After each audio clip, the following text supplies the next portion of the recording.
నమస్తే. నేను మీ డాక్టర్ సతీష్ మాట్లాడుతున్నాను. సో, చాలామంది స్టూడెంట్స్ సార్ ఇస్రోలోకి వెళ్ళాలని, అక్కడ వర్క్ చేయాలని, లేకపోతే సెటిల్ అవ్వాలని చెప్పి చాలామంది పిల్లల దగ్గర నుంచి ఈవెన్ యూజీ, పీజీ లెవెల్‌లో ఉన్నటువంటి స్టూడెంట్స్ కూడా చాలామందికి కోరికగా ఉంటుంది. అదొక డ్రీమ్ కింద ఉంటుంది చాలామంది. సార్ ఇస్రోలో చేద్దాం అనుకుంటున్నాం. అఫ్‌కోర్స్ వేరే కంట్రీస్ అయితే ఇప్పుడు నాసా ఎలాగైతే మనం చెప్తామో యూఎస్‌లోనూ అక్కడ ఇస్రోలో చేద్దాం అనుకుంటున్నాం సార్. అంటే అఫ్‌కోర్స్ ఇస్రోలో చాలా డిపార్ట్మెంట్స్ ఉంటాయండి అందులో.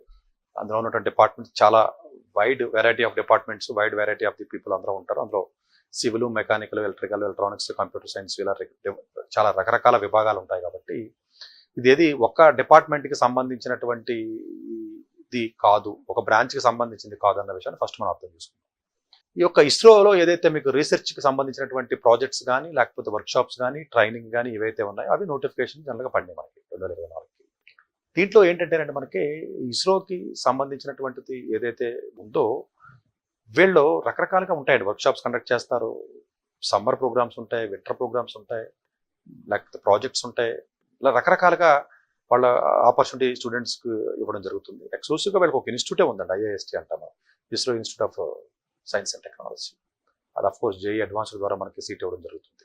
ఇక్కడ రీసెర్చ్కి సంబంధించినటువంటి మనం మాట్లాడినట్లయితే ప్రాజెక్ట్కి సంబంధించినట్టు ఏదైతే ఉందో దీంట్లో మనకి ఎక్కువగా 4 బ్రాంచెస్ నుంచి ఎక్కువగా తీసుకుంటారండి. ఒకటి ఎలక్ట్రానిక్స్, మెకానికల్, సివిల్, ఎలక్ట్రికల్.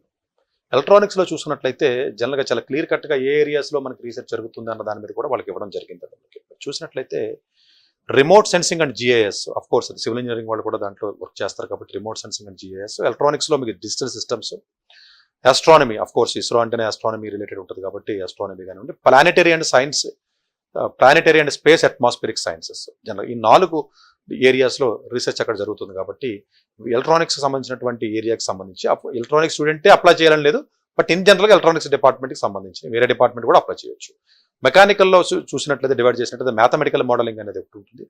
అట్లాగే మీకు ఎలక్ట్రో ఆప్టిక్స్ కానివ్వండి, ఆస్ట్రోఫిజిక్స్ కానివ్వండి, atomic, molecular and optical physics, ఇది మనకి జనరల్గా మెకానికల్. అలాగే సివిల్ ఇంజనీరింగ్లో మైక్రోవేవ్ కానివ్వండి, సోలార్ ఫిజిక్స్ కానివ్వండి, థియరిటికల్ ఫిజిక్స్, ఇది జనరల్గా సివిల్ ఇంజనీరింగ్ స్టూడెంట్స్ వెళ్ళి మనం ఆప్ట్ చేసుకునే అవకాశం ఉంది. ఎందుకంటే వాళ్ళు మెకానిక్స్ ఎక్కువ చదువుతారు సివిల్ మెకానికల్ వాళ్ళు. Strength of materials, structural mechanics, engineering mechanics అనే సబ్జెక్టులు చదువుతారు ఇంజనీరింగ్లో జనరల్గా. సో ఎలక్ట్రికల్ వచ్చేటప్పుడు ఆర్ఎఫ్ఎస్ సిస్టమ్ కానీ, రాడార్స్ కానీ, ఎర్త్ కానీ, కెమిస్ట్రీ కానీ అట్లా ఉంటుందండి.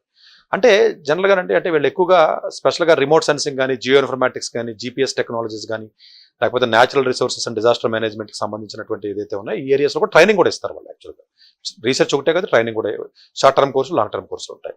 సో జనరల్గా మీకు ఇన్స్టిట్యూట్స్ మనం చూసుకున్నట్లయితే వీళ్ళ ట్రైనింగ్ అనేది సెలెక్ట్ చేసి ఒకే చోట ఉండవండి. జనరల్గా మీకు ఐఐఎస్టీ తిరువనంతపురంలో ఉంటుంది, అలాగే ఐఐఆర్ఎస్ ఉంటుంది, Indian institute of remote sensing సంబంధించి డెహ్రాడూన్లో ఉంది, ఎన్ఏఆర్ఎల్ అంటాం. అట్లాగే నేషనల్ అట్మాస్ఫియర్కి ఏదైతే మీకు రీసెర్చ్ ల్యాబొరేటరీ ఉంది ఎన్ఏఆర్ఎల్ అంటుంది, ఎన్ఎన్ఆర్ఎంఎస్ అంటారు, అంటే national natural resources management system అని ఒకటి ఉంటుంది. అలాగే ఐసాక్ అంటే ఐఎస్ఏసి ఏంటంటే ఇస్రో శాటిలైట్ సెంటర్ అనేది చెప్తాం మనం, అది బెంగళూరులో ఉంది. అలాగే శాక్ అంటాం మనం, శాటిలైట్ అది స్పేస్ అకాడమీ ఏదైతే ఉంటుందో అది జనరల్గా స్పేస్ అకాడమీ సెంటర్ ఏదైతే ఉందో మీకు అహ్మదాబాద్లో ఉంది. అంటే ఓవరాల్గా ఈ ఒక 6 నుంచి 7 వరకు కూడా ఇస్రోకి అనుసంధానంగా వర్క్ చేసి ఇన్స్టిట్యూట్స్ అటు రీసెర్చ్ కానీ, అటు ట్రైనింగ్ కానీ, లేకపోతే వర్కింగ్ కానీ అలాంటివి ఉంటాయి. అంతే తప్ప ఇస్రో అంటే ఒక చోటే ఉంటుంది, అక్కడే ఉద్యోగాలు ఉంటాయి, అక్కడే ర్యాకెట్ లాంచ్ చేస్తారో అట్లా ఉంటుందండి. డెఫినెట్గా ఆ ఏరియాలో ఎవరైతే జాబ్ చేద్దాం అనుకుంటారో, ఎవరైతే ఆ ఏరియాకి సంబంధించినటువంటి వర్క్ ఫ్యూచర్లో సెటిల్ అవుదాం అనుకుంటారో, సో అలాంటి వాళ్ళకి డెఫినెట్గా ఈ పర్టికులర్ ఇన్స్టిట్యూట్స్లో ఏవైతే ఉన్నాయో ఇలాంటి అవకాశాలు ఉంటాయి కాబట్టి అవకాశాలను మీరు చక్కగా అందిపుచ్చుకుని మీరు చదువుతున్నటువంటి స్టూడెంట్స్ ఎవరైతే ఉంటారో అటు స్కూల్ స్టూడెంట్స్ కానీ, కాలేజ్ స్టూడెంట్స్ కానీ, లేకపోతే పిహెచ్డీ లెవెల్లో ఉన్న స్టూడెంట్స్ అందరూ కూడా దీన్ని యూజ్ చేసుకుని డెఫినెట్గా ఆ ఏరియాలో మీరు ఎక్సెల్ అవ్వడానికి ఎక్కువగా అవకాశం ఉంటుంది. Thank you.